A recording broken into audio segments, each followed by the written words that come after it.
I was vegan fiber adjacent, but not of vegan fiber. Good evening, everyone, and thank you for joining us to celebrate the publication of The Artist in the Counterculture, Bruce Conner to Mike Kelley. And we're very pleased to have Thomas Crow in conversation with Alex Kitnick this evening. So I will briefly introduce the book and then our speakers and then pass over to them. In this book, Thomas Crow charts the conditions in the US from the late 50s through the early 90s that caused a widespread countercultural reaction.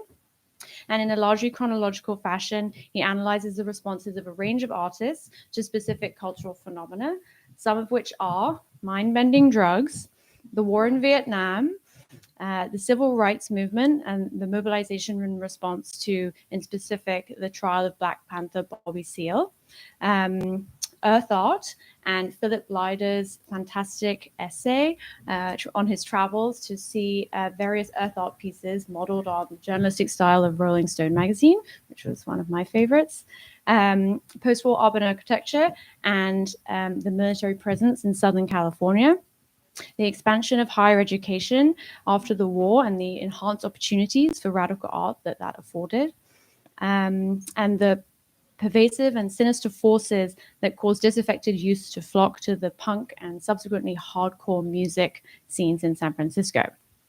The book is largely based in California, with some forays into Mexico, Boston, and Detroit at the end.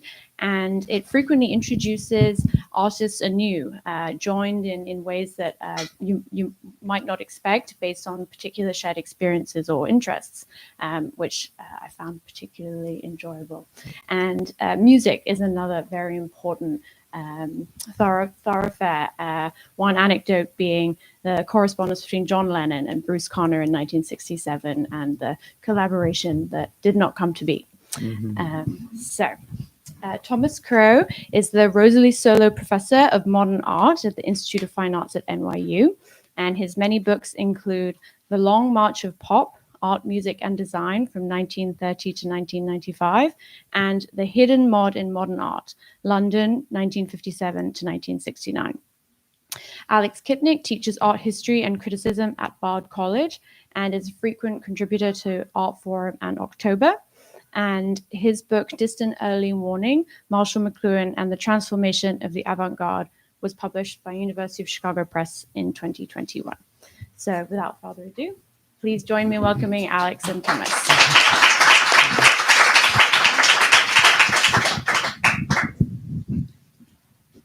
So I think Daisy actually did a lot of the work that I was hoping to do at the beginning, which was just to give a little bit a feeling for the book. And I mean, I think it's heavy and it looks big, but even it's not as heavy as it really is. Okay. And it doesn't look as big as it really is. It's something of a kind of epic of the West in a lot of ways. And one thing that stood out for me is this kind of massive cast of characters that it has. And I won't read out this list that I came up with, but what struck me was that there's really a kind of mix between the canonical and the highly known, and people who I'm just learning about for the first time, but with an amazingly kind of even hand. The people who are well recognized aren't sitting up above anyone else. There's a kind of amazing horizontality to the work. But maybe just at the beginning, given that this is such a kind of epic journey that you take us on, and I think the language of the journey or the trip is a posit here, certainly. Could you talk a little bit about the process of how this came together, the process of writing, the process of researching? We were speaking about a little bit before you all came in with Alex, and it sort of prompted me to think that there's a really deep origin of the book, in that a majority of the artists in it are people I know or knew. And the ones who were clustered in particular around Claremont, California, are probably the reason why I'm sitting here and identify as an art historian, as opposed to, I don't know, something else that might have happened to me, because it was the experience of when Helene Weiner, recently residing around the corner, was the director of the Pomona College Gallery. Mm-hmm. It was just all those shows she had and the people that she brought there. And there were friends of mine like Chris Burden, who, we met in our freshman dormitory and at Pomona. But more the people I know now, Al Ropersberg, for example, people sadly we can't know any longer, like Bastian Otter. We're just Jack Goldstein, another sad case like that. Just made art seem like something you wanted to be part of, and you wanted to notice. And so there's a lot of things in the book that just arise. I tried to document stuff and point people to sources, but a lot of it was just stuff I know, stuff that I observed and remembered. And tried to, as I say, check my memory against other sources as best I could. But that's still something that drove the book as I got going on it. The Connor part was almost by happenstance. I was asked to do a talk on regional avant-gardes and in America. And I just thought of Connor because he had been, as you've heard, active in a number of them, not just San Francisco, but an early youthful period here in New York City, then to Boston via Mexico, and then quite active in Boston, not just in visual arts, but in more really in the music scene. And being around people like Mel Lyman and Jeff Moldauer in the Jim Kweskin band when they were huge. No one probably remembers or thinks about that anymore, but they drove the folk scene, in a way that made it really lively, and not self-serious and so on. And Connor glommed right onto that. He got to be friends with Paul Butterfield, who's a great like blues harmonica player, band leader. They even considered making a movie together that was going to be called The Bruce Connor Story. Sadly, that never got made. So how did I get on to all of that? Anyway, those are the things that I loved at the time, even though I was, in San Diego, California, a long way from the Kweskin Jug Band in Cambridge. But that just, reached me, it moved me. And as all of these things started to sort of weave themselves together, Connor just seemed the perfect platform. So he has the lion's share of the book. It's not his book entirely, but the sort of the first quarter of it, you're sort of in Connor's world, but you're in the world of a whole lot of other people, like all the people I just mentioned, Dennis Hopper, the Hollywood connections. He was as active in LA around Wallace Berman and George Herms. And George Herms is somebody I got to know really well when I was the last time I was in LA, and a very underrated and significant art, significant for not really trying to be significant, And so I got to work George into the book, and all of that.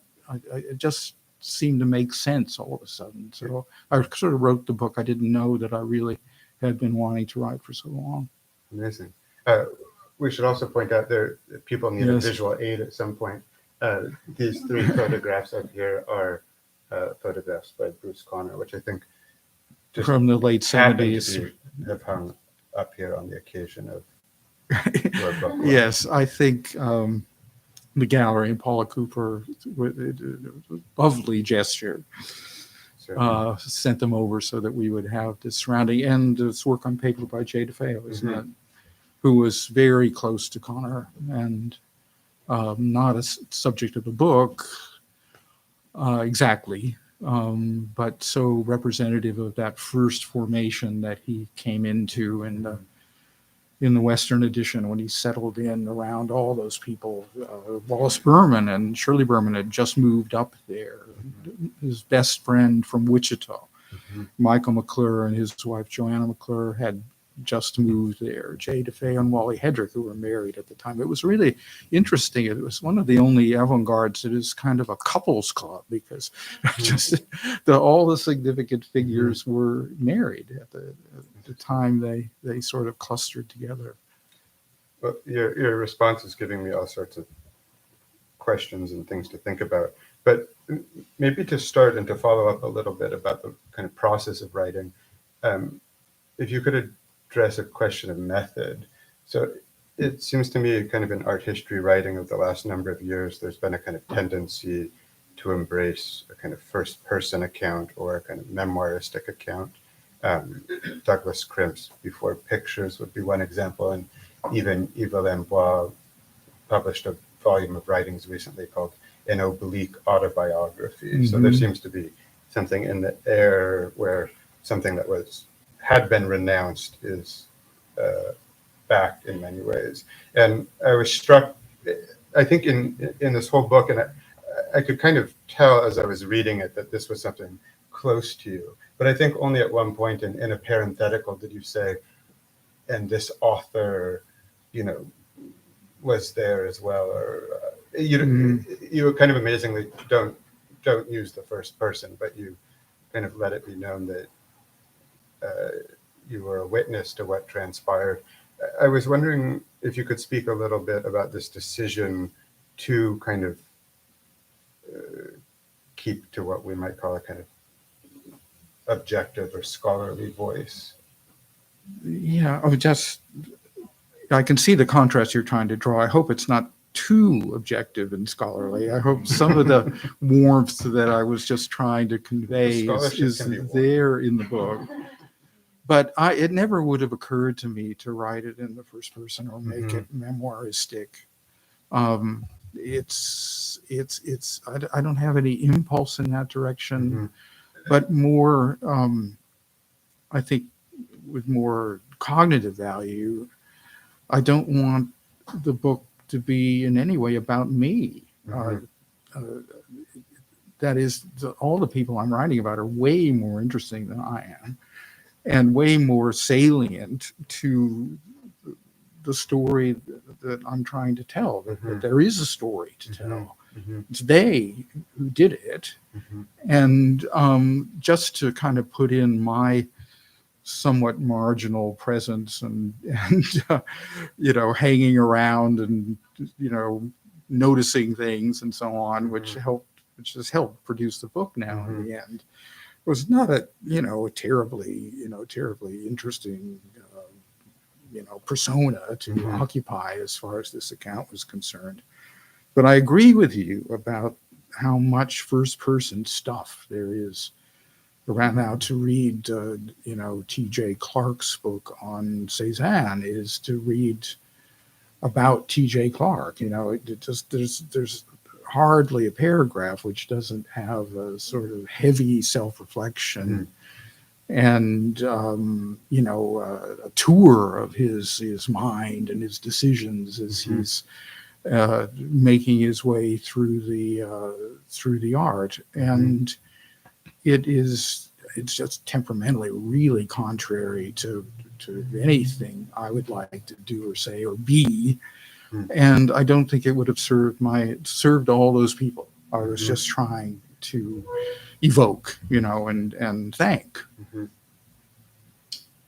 Maybe another way of kind of thinking about this question, but from a different angle, is a kind of question of language or terminology. So I was really struck, I think everyone can see it or has seen it.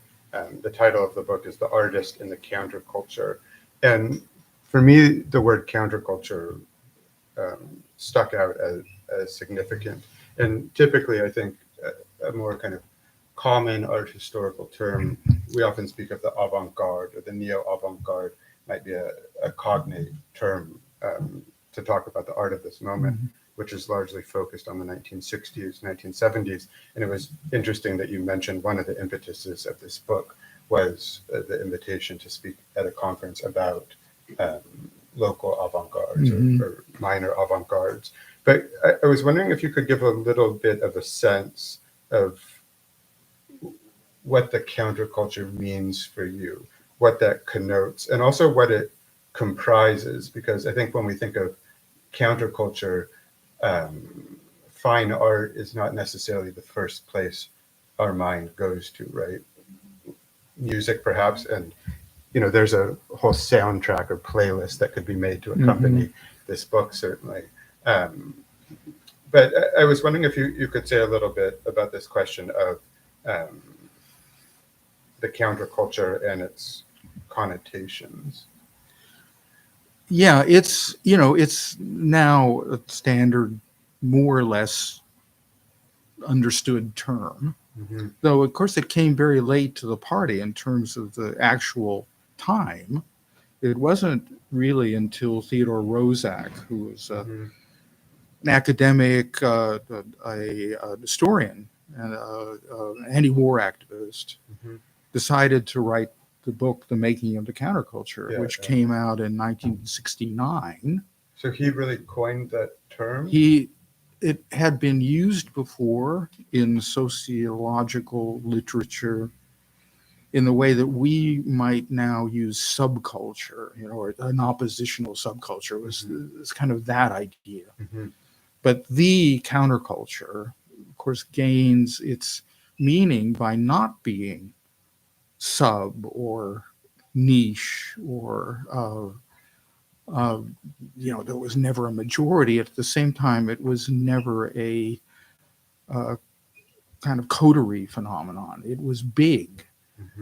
And when I think of avant-gardes, and there's, say, in the Long March of Pop, there's a fairly extended story centered around Coenties Slip downtown, where all those artists had found studios in the maritime warehouses that still existed there. Robert Indiana, Ellsworth Kelley, Agnes Martin, so on. And they were really only about 2 blocks away from where Johns and Rauschenberg were at exactly the same time. So, and the 2 groups weren't tight with one another, but they conversed, they saw each other. There was an avant-garde down there, but you could count easily every member of it. And they, acted and reacted with one another in these rather small face-to-face confines.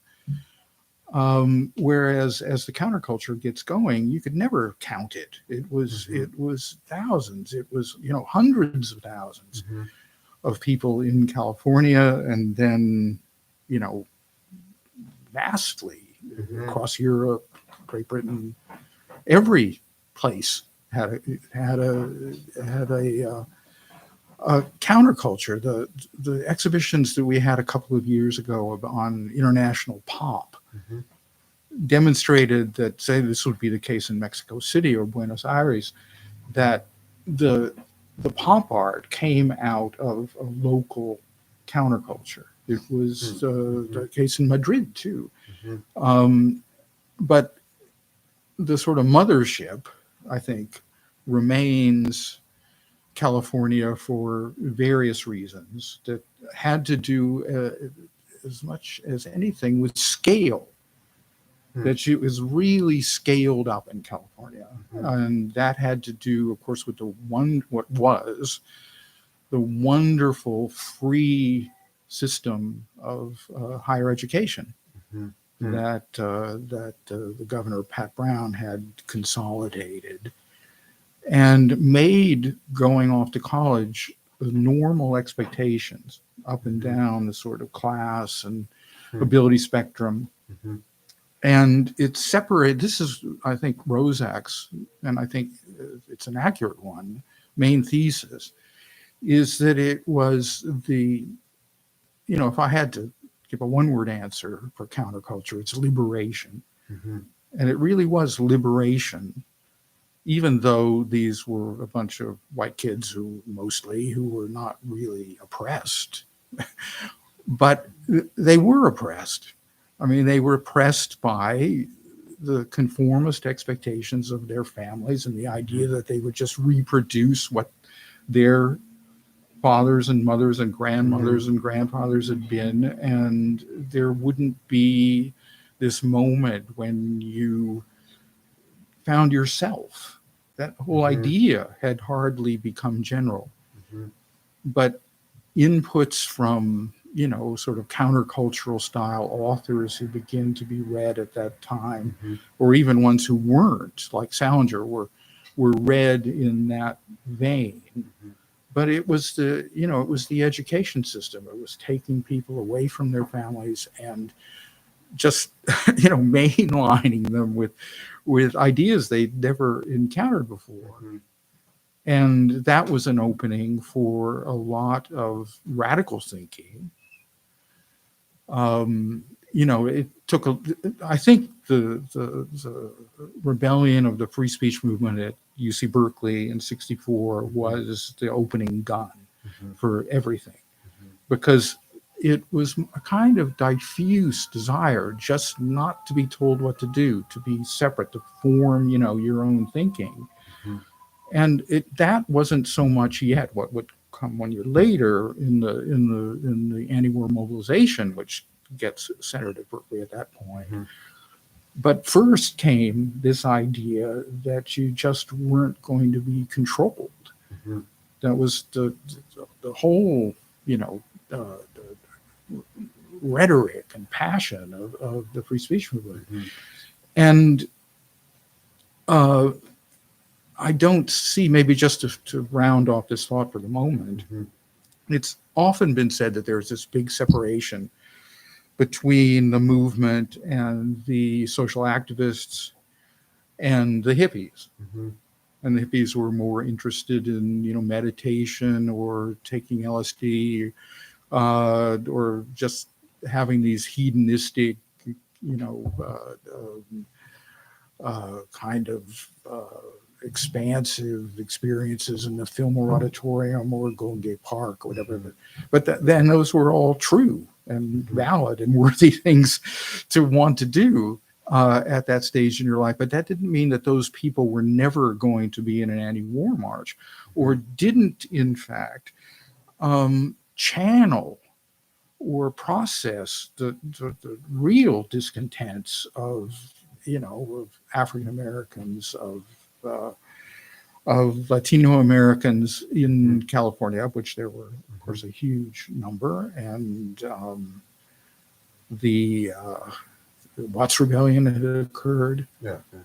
And I think that then came together in '68 at San Francisco State. The San Francisco State Rebellion was the next phase from the free speech movement rebellion 4 years before.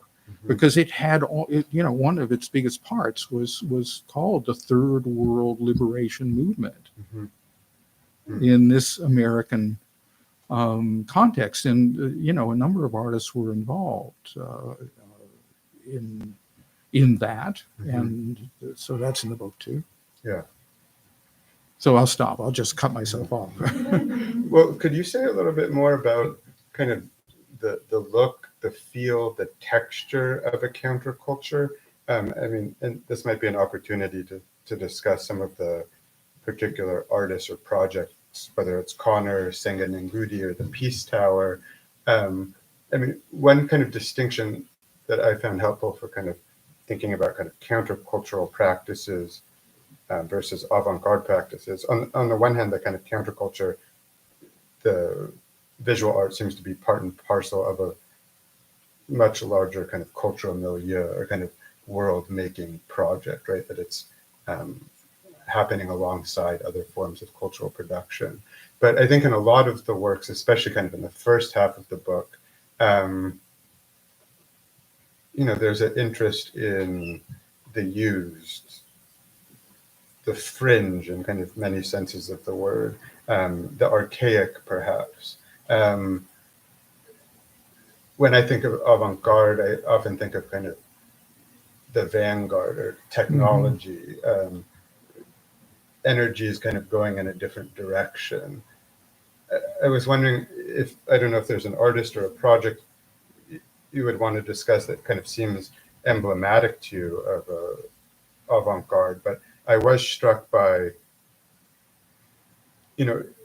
reading this book, I got a feeling of a kind of whole world, of a kind of texture surrounding me. Well, that's a kind thing for you to say. That would be an achievement, and I'm happy to hear it struck you like that. There is the chapter which is centered on Phil Leader, who was still editor of Artform at that point, and had really cultivated this phalanx of authors. First of all, on modernist painting and so on, and sculpture, minimalism, and then evolving to some degree, Rosenkrantz being one of them, whom Leader referred to as La Krause in one letter I think he was writing to Fried. And so that was, I think you'd agree, that was an avant-garde formation. Yeah. Both critically and in terms of art practice. But the famous essay, How I Spent My Summer Vacation, is about Leader, in a way, I think in his mind, finding a new avant-garde. He lists a bunch of artists like Smithson and Heiser and so on, who he says, this may not be in the piece, but in his correspondence, he said, I just couldn't get those critics, Fried and Kozloff and Krause, and so I couldn't get them interested in the artists I was interested in.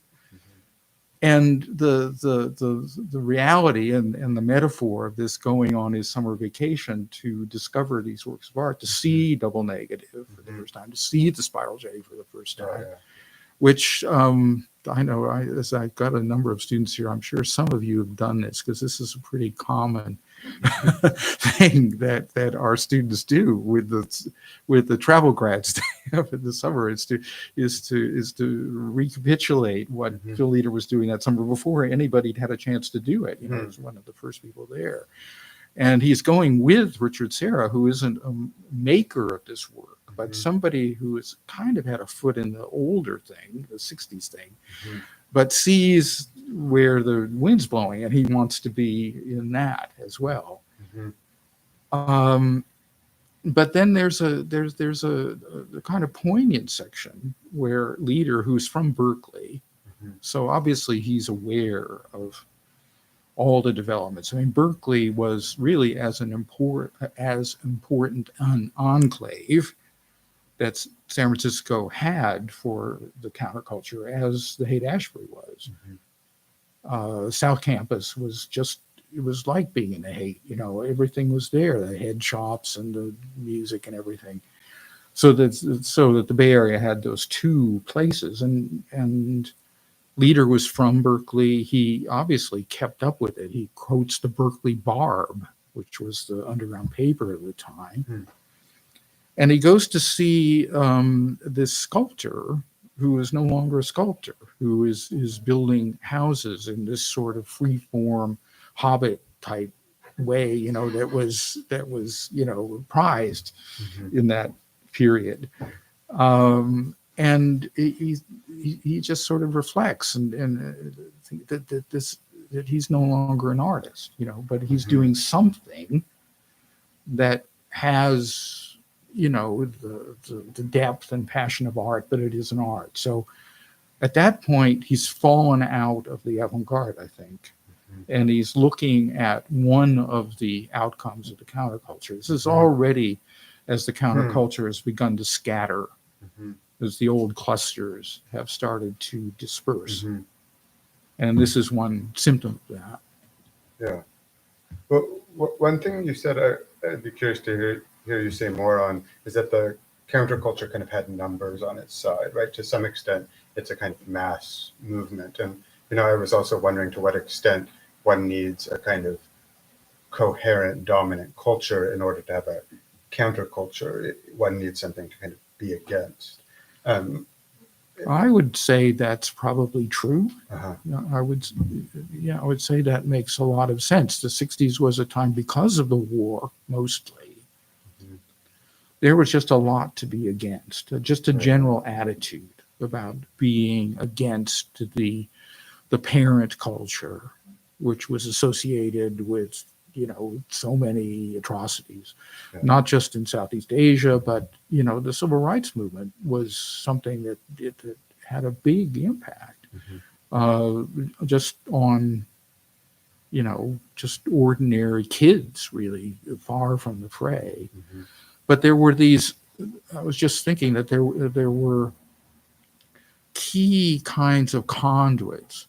The Mississippi Summer Project in 1964, which had all these generally white student activists from the North coming or the West going to Mississippi. And of course, 3 of them got killed, facing up to the enormity of the situation and generalizing from that, finding a model of oppression and illegitimate power and, and horrible prejudice and racism and so on, which they were now prepared to see and model for younger or less active people who had stayed behind, but were interested and sympathetic. So it starts to radiate out from there. And, to be part of the counterculture, it wasn't as, being in an avant-garde, a decent avant-garde, was not, all that easy. I mean, there was pretty high barriers to entry. You had to be able to do something that would impress the other members of the avant-garde, or you weren't in. And every phenomenon is going to have, hierarchies and little cénacles, where that only the coolest people are in and so on. But that wasn't so pronounced in the counterculture. There was a sense that you could just enter and you could go to the Monterey Pop Festival and you would be in it. And the things that you needed to do to be in it were not that difficult. They were mostly, in fact, really enjoyable. You could go to the Fillmore Auditorium every week and see the best, popular music being made in the world, and it was just right there. And it was cheap. That was one of the astonishing things about it until the great contraction of the 70s, which I think in some ways was tacitly contrived to take away the sense of abundance that the 60s had enjoyed, so that people would start towing the line again and being afraid. We're still living in that now. So that we're looking back at a moment when just there was this window, that it just seemed you didn't have to be like that. That's what I kind of meant by saying liberation was the all-purpose, definition. And, it alarmed people. Like probably the most famous piece of writing on the Haight-Ashbury is Joan Didion's Slouching Towards Bethlehem. That's what it's called, isn't it? And one needs to remember that she was writing on assignment from something like the Saturday Evening Post, and that she was still an enthusiastic Goldwater Republican.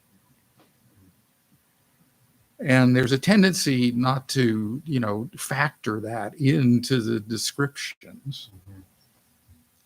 But it just, I'm sorry, I'm kind of wandering from topic to topic. But in the Haight-Ashbury that she saw, where she emphasized the fact that there were so many people there who were just helpless, who couldn't look after themselves under these circumstances because they'd separated themselves from the parent culture and didn't have anybody to take care of them. And they were at sea. It wouldn't be unexpected for that to happen. But who stepped in, who saw that, unlike Joan Didion just complaining about it, who saw that and tried to do something about it? It was the Diggers. And the Diggers had, for all intents and purposes, been the San Francisco mime troupe before. Mhm. And the Keith Peterberg, Peter Coyote, and Emmett Grogan, most famously, even though those are well-known names now, at the time they cultivated this kind of anonymity, like you would never see them. But they would all of a sudden have a whole abandoned storefront full of clothes that people could take away for free, or they would have these big feasts, of stew on the Panhandle and so on, that everybody could come and eat, and just basically keep body and soul together. And that came out of the genealogy here. The mime troupe was, of course, an artistic undertaking. It really was meant to channel the old-fashioned commedia dell'arte, stock burlesque figures and so on in the parks of San Francisco. But they were also militantly political. Anti-war, but also sort of socialist and pro civil rights, and started turning their comedy into, polemical kind of political expression. But in the way they dress, the costumes and so on that they developed for themselves were one big inspiration for this old-fashioned thing. It's going back to Victorian or old Western kinds of look. That famous picture of the family dog by Irving Penn is really a great example of that. The family dog being the rival to Bill Graham's Fillmore, because they ran the Avalon Ballroom. Flowing, all kinds of mixes of colors and textures, just improvised. With the mime troupe, it had a lot to do with sparking that. And then, of course, when things got tough in the hate, they just put on duffel coats and started hauling food around. And just changed. And so it's this political aesthetic then becomes something that's not exactly political, but more soulful, more about preservation of other people and of keeping the community alive. Yeah. I mean, this talk about people and community maybe brings me back to another question concerning method. And I was thinking about your other books. And the one I was thinking about in particular, I think it came out in '99, Modern Art and the Common Culture, which clearly has a rhyme with the title of this book. And so we have a move from common culture to counterculture, but I think even more significantly, perhaps, we have a shift from art to artist, artist in the title of this book. And from what you've been saying tonight and from reading the book, there's this kind of emphasis on the life of the artist, or the artistic life, as a kind of strategy. And there's brilliant close readings of works and objects, but they're very much held in balance and very much live in a social world.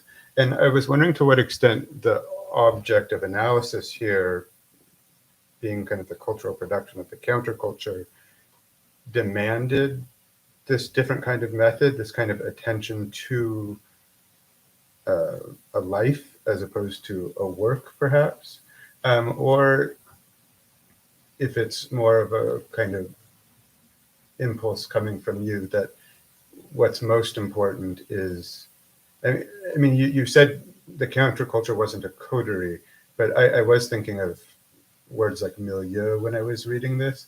And there was a moment, reading this and this amazing cast of characters that goes in so many directions, you can kind of imagine this book took its form with some kind of magical joint being passed from hand to hand. Yeah, Um, well, like that scene across at the the beginning of Roger Corman's The Trip, where Connor's there. You know, he's passing, actually toking and taking and passing the joint in that scene. But that never says a word, so that goes along with my.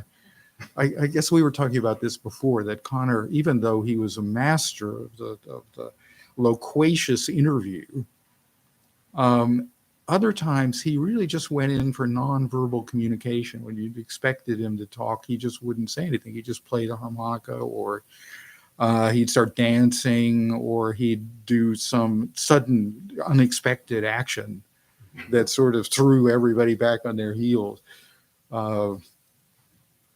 One time this was in Boston, a guy was telling him that he didn't really need a typewriter because he was an artist and there was a typewriter there. I think Connor was trying to give it to him.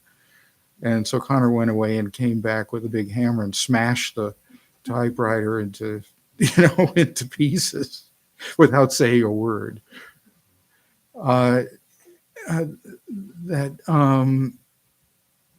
Oh God, where was I going with that? I got a little lost in that one. Well, it's an expression. anecdote about a kind of gesture or a kind of intervention that someone took. So maybe it ties back to my question about artist versus art, or kind of life versus work. Yeah, I don't think that's new for me. I Mhm. think I've been in that place for a while. Mhm. The Long March of Pop was really written that way, especially the early chapters, which concentrate on people's very early work, like Lichtenstein's painting Mhm. from the 50s. Mhm. Because the question that I always wondered about was, well, how did this person come to start making these things Mhm. as opposed to some other things or nothing at all? Mhm. Like, how do you get, I mean, art is made by human beings. It sounds just kind of trite to say that, but it is made by human beings. And those human beings should have first priority, I think, in our attention to the historical record. Hmm. I mean, going back to your earlier raising the issue of a first person Mhm. discourse and Mhm. centering it around the interpreter. Mhm. You know, getting rid of biography and sort of denigrating the maker or the artist is a good way to call attention to the interpreter.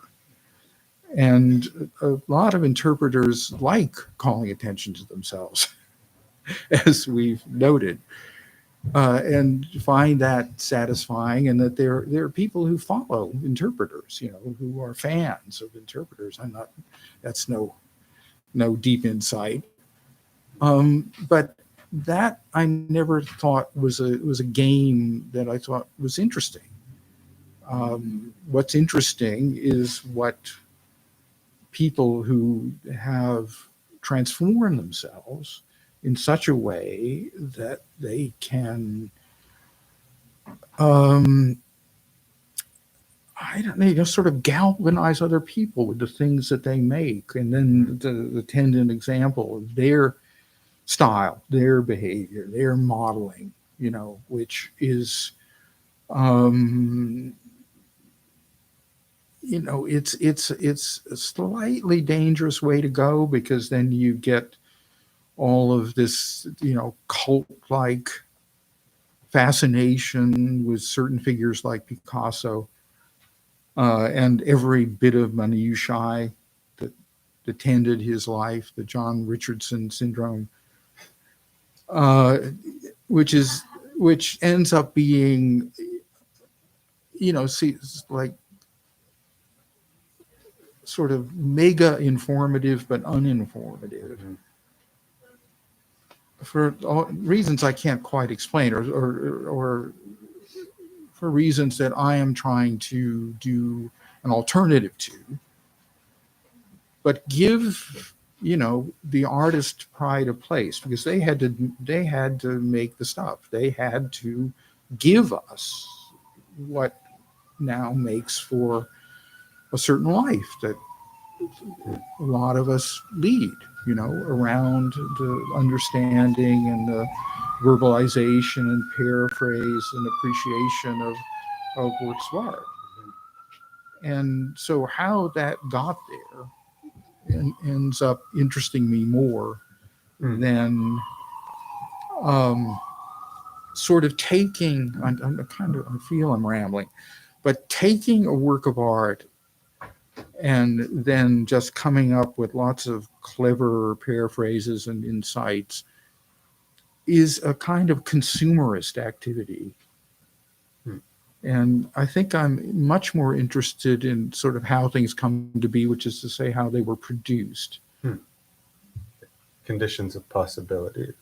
Yeah, that's a good term. Yeah, how it became somehow, the right moment, and an artist steps in and does something fantastic and sets a whole train or chain in motion in a sort of Kubler-esque kind of way. So that's what I've been thinking for a long time, is really the subject. Interesting. Well, speaking of human beings and intimacy and right moments, I think we have many friends and colleagues and even family members here this evening. So maybe we should make use of them as well. Yeah, I think it's a good time. We're at the sort of 50-minute mark. That's usually a good seemed right to me. Transition. But yeah, I don't know how we want to do this. I think you can just TT? Hi, I'm wondering about the countercultural legacy of these artists, and whether you see there's continuance. I mean, I haven't read this book yet, but like whether there's continuance between what's happening in the books and the present moment. And I want to offer a few remarks just to kind of contextualize my curiosity. Because sometimes I look at contemporary art, of course, like just out of the side of my eyes, because it's not really what my dissertation is about. But then I look at it and I get very confused about its status in the world today. On the one hand, it seems so much of contemporary art is wrapped up in this NFT, etc., very like technocratic, achievement sort of narratives. And then on the other hand, it seems to me some of the most radical and interesting experiments in contemporary art are not being narrativized or construed as such. For example, recently there are a lot of protests in China against the totalitarian regime, and they use a blank piece of paper, the A4 movement. But no critics have written it from the perspective of the ready-mades yet, even though it's very interesting as such. So I do see there's this seeming, contemporary art overtaken by some sort of a technology fascination, and then at the same time, interesting art is happening, but not under the pretext of art. This is just to contextualize a little bit the source of my curiosity. I'm wondering if you can kind of like sketch out some sort of a countercultural legacy, especially in lieu of the fact that so much of your scholarship has been preoccupied with this, with culture from the edge. Yeah, I've always liked starting at the edge when you're entering any, and not trying to find the middle of the target right away. But that's a more general reflection. Just from the first part of your question about what's come after, especially as far as art is concerned, I haven't yet talked about Mike Kelley, and he is, I think, a presence in the book, a deep presence in the book, but also one where I could understand things about his earlier formation in southern Michigan and in Ann Arbor at the University of Michigan, where I also spent some time. And knowing that one of the last flare-ups of the real 60s counterculture took place in the early 70s in Ann Arbor. And the kind of impresario of this was a poet named John Sinclair, who got set up and sent to prison. They were really up against it. They had all the forces of order just arrayed against them there, no protection. And so people were going to jail, and bands like the MC5 and the Stooges were, they had a whole different style, a whole different mode of address, which was harder and way more uncompromising. The MC5 were the only band that set up and played at the Chicago 1968 protest. They're the only ones brave enough, I think, to do it. But the other thing about Detroit and Ann Arbor, and that I thought corrected a common presupposition, Rozak even says this, that African Americans were not a factor in the counterculture. And I don't know how much I could argue in terms of demographics, but certainly where the Detroit Ann Arbor axis was concerned, Black music was the core. And, white rock musicians had to demonstrate a certain mode of respect for, John Coltrane dies in 1968, but the Love Supreme, which came out in 65, is like everybody's point of reference. And one of his former sidemen, Pharoah Saunders, his Karma album, which came out in 1969, it's like everybody had that. And there's a chant in it, the creator has a master plan. I mean, it was coming out of, that it's kind of esoteric, religious, pantheistic kind of mentality. I know I played the hell out of it.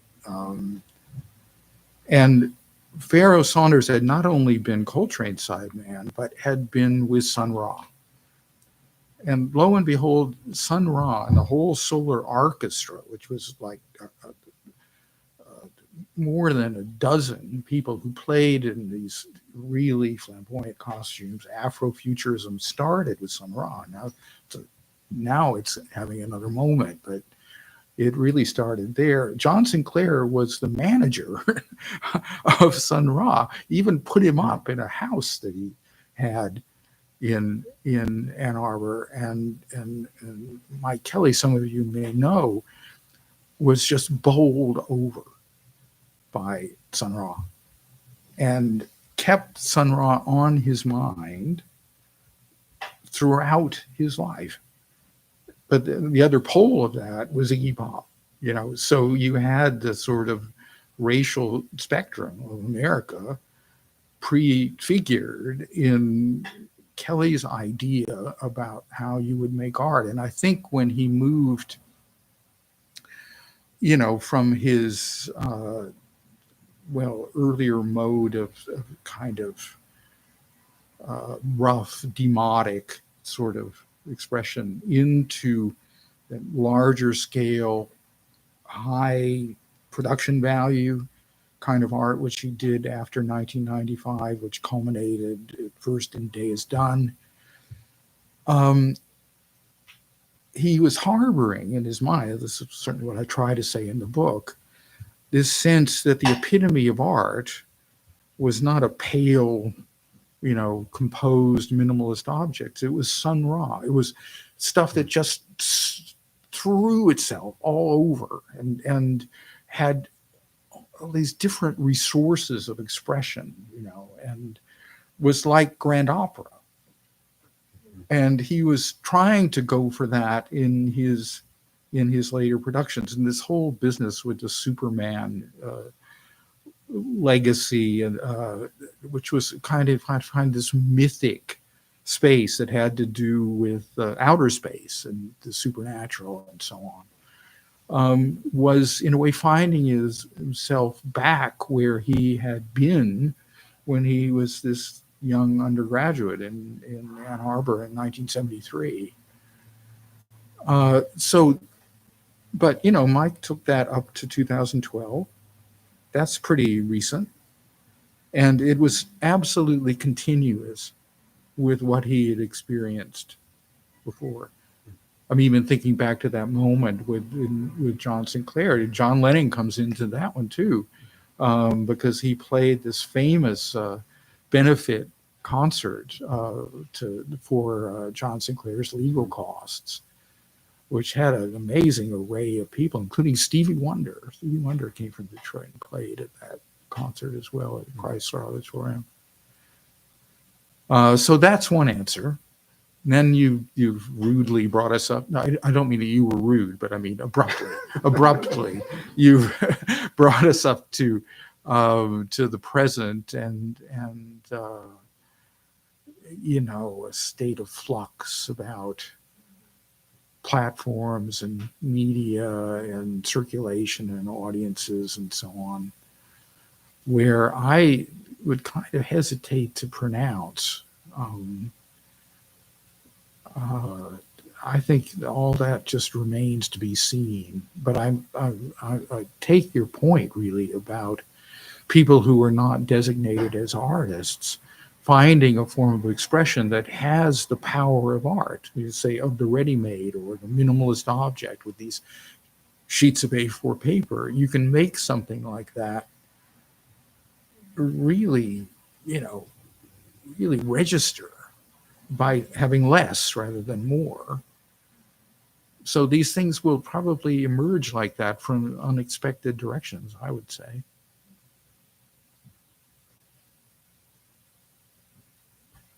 Is there another question or thought? I was just thinking about Alex's question about the texture of the counterculture and thinking about, well, I haven't gotten to read it yet, but being in your seminars over the years, many of the artists in the book use materials that are used, found, dug, to use the term of the diggers, like things that are scavenged. And I was wondering if that's one way of possibly distinguishing between an avant-garde artistic sensibility and something of the counterculture, that there's this sort of ethos that you might, sort of latent ethos perhaps, about reuse or rehabilitation or sort of being crafty with what's already around you. If that's just something I'm getting from the Bruce Conner and Mike Kelley, and there's Yes. a lot of stuff happening in between.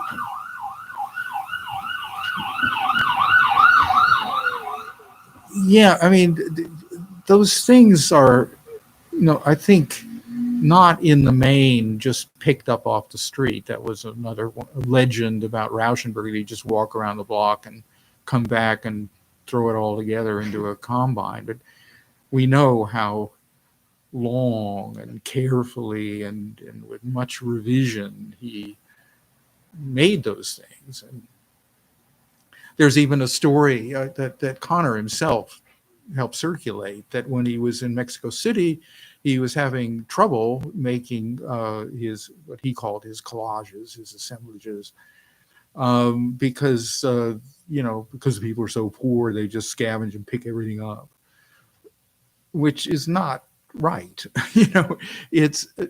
He was going to the markets where there is just rich and wonderful stuff. Yes, it was cheap, especially in 1962, but beautifully fashioned things. Or if you find them in a sort of broken or damaged condition, they still have that quality and that beauty about them. And that's what, and his art changes because of that. It actually becomes much more aestheticized, I think. Mm-hmm. But it's the aesthetics of the people in Mexico City, which he greatly admired, that is entering into his work at that stage. I mean, there is one thing I don't emphasize very much, but Anastasia Alkman's book has done it for, already. It didn't need to be really underlined that much, was this idea of the rat bastard protective society, which is based on the model of a bunch of these private scavengers. They call themselves scavengers. You know, the people you would pay if you're a business to come around and pick up your trash. One of the major industries of Manhattan or New Jersey, I suppose. So that it's a kind of rhetoric of impoverishment, which you can then sort of transmute into nobility, which I think was very much Connor's view. And he would occasionally, and there are a couple of examples in the book, make one of his assemblages with all these seemingly, you know, grubby or discarded materials and fashion it so that it mimics a great old master painting. So you may have heard this already, Megan, but yeah, he did this with the Grunewald, Temptation of St. Anthony. And he had to have known that, you know, Grunewald made that great altarpiece with the crucified Christ for a hospital. And the hospital was a, you know, a religious order, a hospital, was dedicated to helping people who had this ergotic disorder. Ergot being a fungus that grows on grain and so on. But that is also ultimately that became the source of LSD. So, I mean, what a layered thing to do when he is already entered into, I haven't mentioned Mike Agron either, who is this, you know, LSD was a posh Beverly Hills rich person's thing to do in the 50s. Famously, Cary Grant was the one who did LSD therapy. It wasn't something that just was on the street or part of, you know, the hippie musicians and so on. They had no access to it. But we know, everyone will know about Ken Kesey getting involved with this study at the Veterans Hospital. So he got it that way. And then developed ways of getting it. You still could. It was still legal. You still order it from the Sandoz Corporation in those days. But Mike Agron, who knew all the Beverly Hills types, was at the University of San Francisco Medical Campus in San Francisco. And he got interested in first psilocybin and then LSD therapy with people that he just knew, like the Connors. And, you know, so that, and I think Connor was always very attached to the idea that LSD and psilocybin were serious things. And he, even though he spent a lot more time around Timothy Leary than you'd think he would for the fact that he expressed so many negative things about him. But what he didn't like about Leary is that he was careless, that he was too personally involved, that he was using it as a way of just creating a kind of grand lifestyle for himself. But yeah, so, and that's something the counterculture did. They took LSD, which was an exclusive and elite pursuit, and turned it into a mass sacrament that, you know, that anybody could join. This was the sort of low barriers to entry. Once Owsley Stanley got involved and began churning out, you know, masses of pure, fantastic LSD, well, it was cheap and light, and for a good amount of the time, not illegal. So the kind of model, not just artistic avant-gardes, which aren't generally associated with drugs, maybe more than we like to think, but certainly jazz musicians, African-American jazz musicians were another model. But again, super high barrier to entry. You got to be able to play, and you got to play well.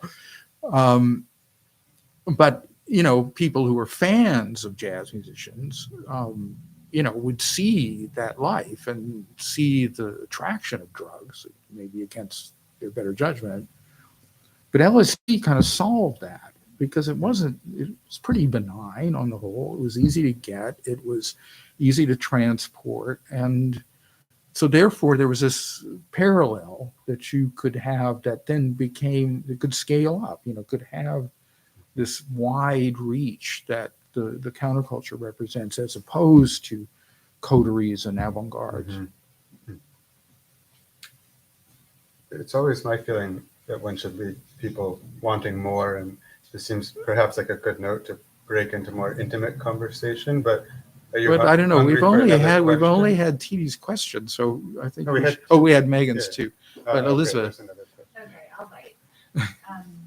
So there's a fascinating conversation about the kind of aesthetics of impoverishment and elevating it to a kind of mobility and counterscape, as you just said. And as you were talking, I was flipping through your illustrations and thinking that, perhaps in the works that you've illustrated, there's a kind of aesthetics of more, or of being colorful or big or patterned, or in the case of the clothes that you've talked about being layered. And so I'm wondering if you agree with that. And that is certainly what I think of. If I think of the art of the counterculture, I think of bright colors and patterns. If you agree with that, can you give us a way to think about mapping that axis onto the richer social and historical context that is this book? I'm thinking that it's certainly a difference from what we might consider the restrictive aesthetics of a kind of avant-garde, particularly in the case of minimalism, but I suspect that would be the easy answer. I'm interested that you got that impression, and I had really didn't have quite, I had really quite realized what I was doing, I guess. Well, there's certainly exceptions. Asher Yes. is the obvious one, and Tillman to some extent.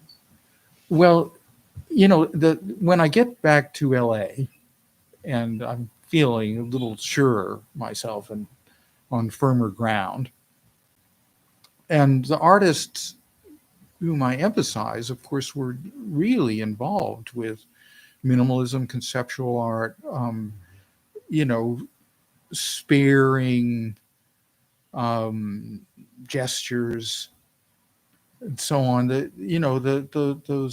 things that Chris Burden did when he first got to Irvine, where they're just these little devices that induce or invite the participants to get into these balancing situations and so on.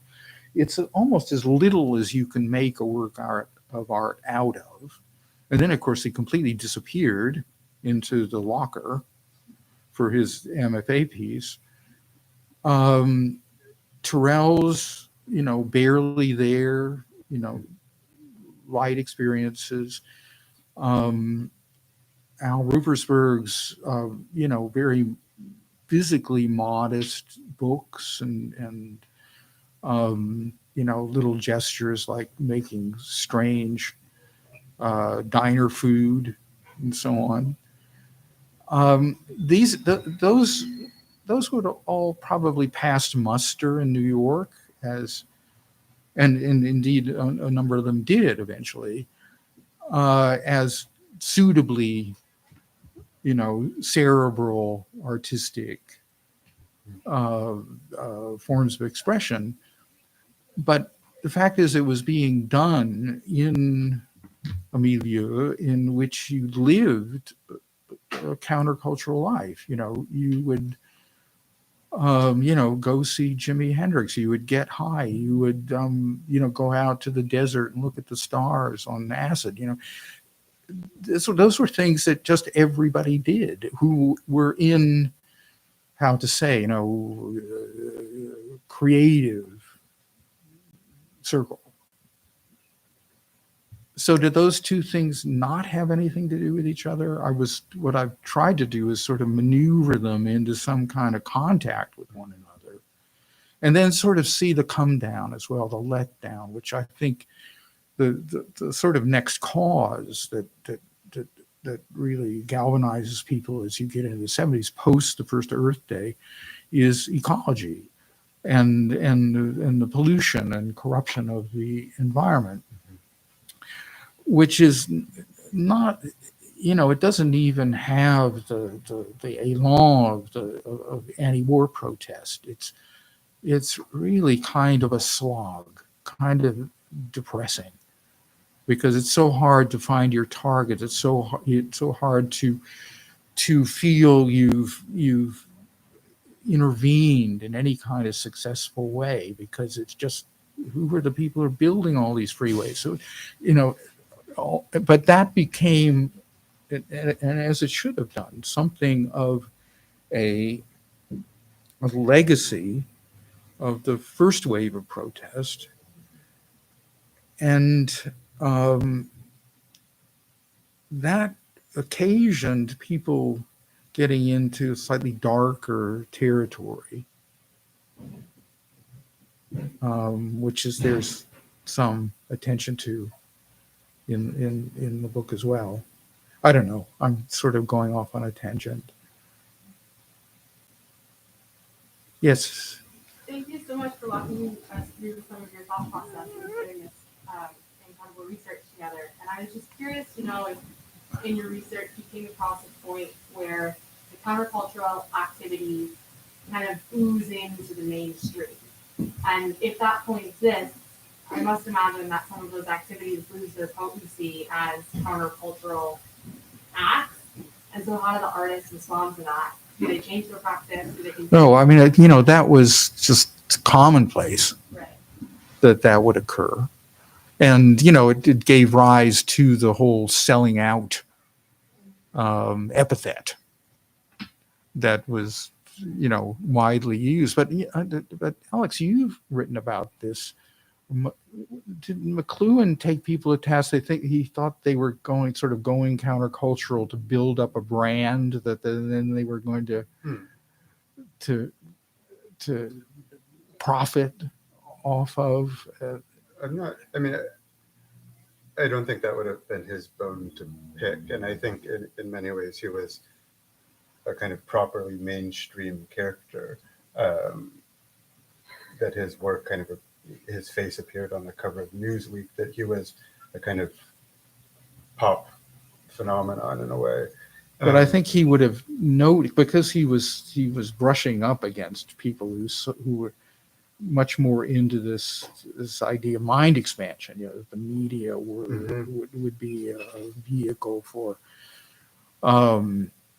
the extension of the senses. I sing the body electric. Certainly, but I don't think for him selling out would have been a problem. I think not in a for way, him personally. I think he was. What I remember you writing, and I'd have to take time to look it up now, was that he was observing people doing this and finding this.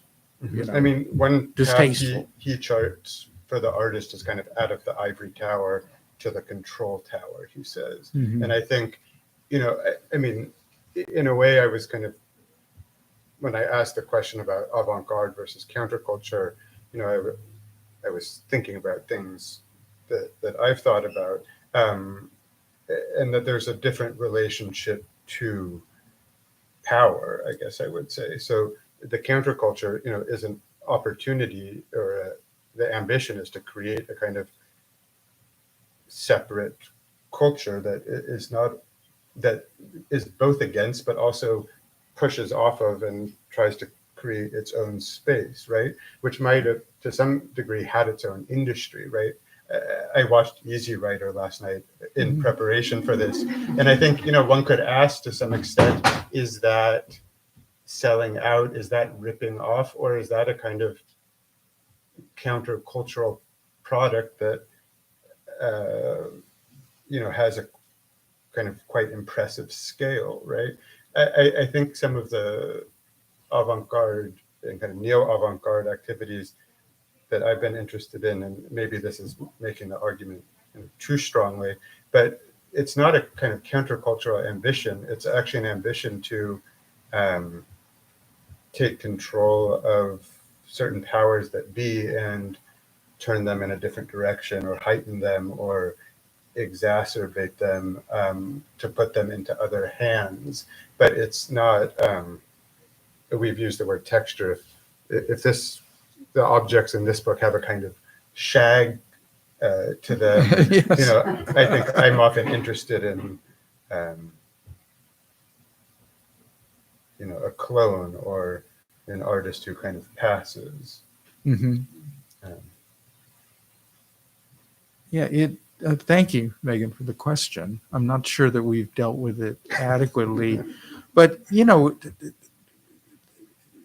merchandising yourself and turning a reputation or status that one's achieved as a result of other people lending to you their confidence and their ideas and their faith and so on, and then turning it into you, you know, just all about you. You know, there was this point later on, sad point, when as fugitives, both Timothy Leary and Eldridge Cleaver end up together in Algeria, or was it Morocco? Morocco. Celebrities, but utterly, you know, utterly deracinated, you know, from everything that had made them worth considering before.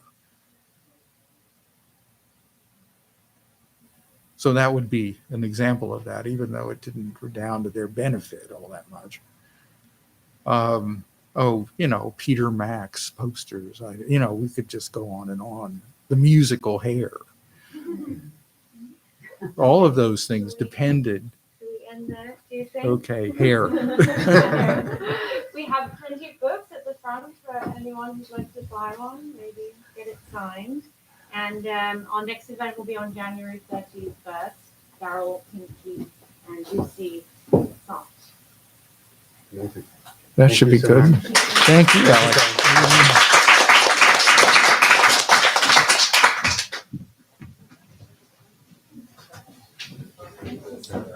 That was great, Tom. That was really enjoyable. Oh, well, you were great.